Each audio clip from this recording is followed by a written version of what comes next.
Dinah, the daughter whom Leah had borne to Jacob, went out to see the daughters of the land. But Shechem, the son of Hamor the Hivite, prince of the land, saw her.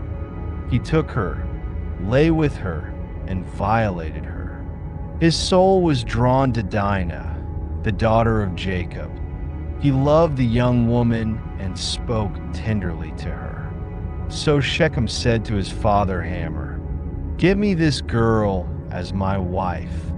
Now Jacob had heard that he had defiled his daughter Dinah, but his sons were in the field with his livestock. So Jacob remained silent until they returned. Then Hamor, the father of Shechem, went to Jacob to speak with him. When Jacob's sons came in from the field and heard of it, they were grieved and very angry, because he had committed an outrage in Israel by lying with Jacob's daughter.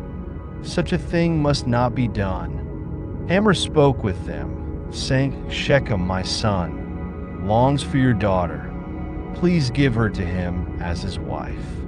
Make marriages with us. Give us your daughters, and take our daughters for yourselves. Dwell among us, and the land shall be open to you.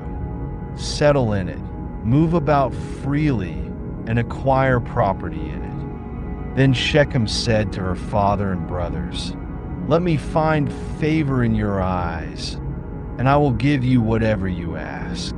Set for me a bride price and gift as high as you will, and I will give you whatever you ask.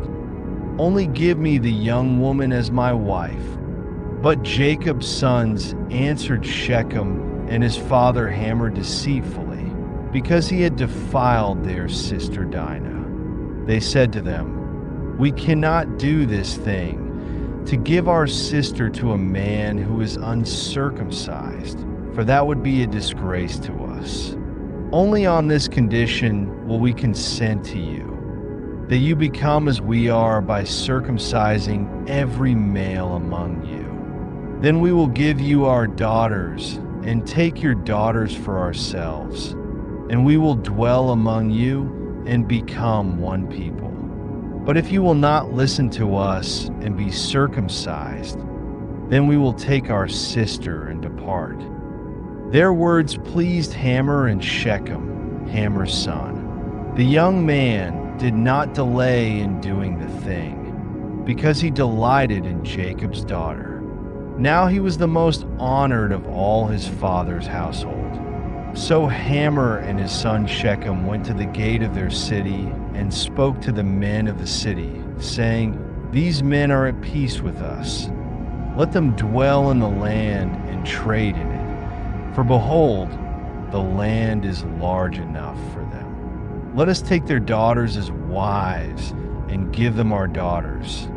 But only on this condition will these men agree to dwell with us and become one people, that every male among us be circumcised as they are circumcised. Will not their livestock, their property, and all their animals become ours? Let us agree with them, and they will dwell among us."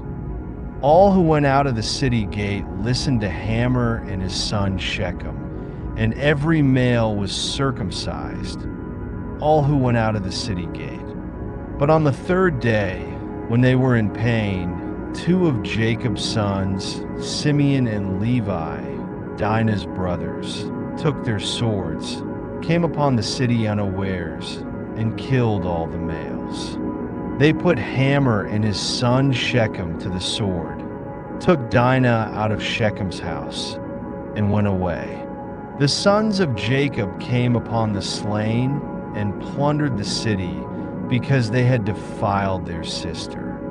They took their flocks, their herds, their donkeys, and whatever was in the city and in the field.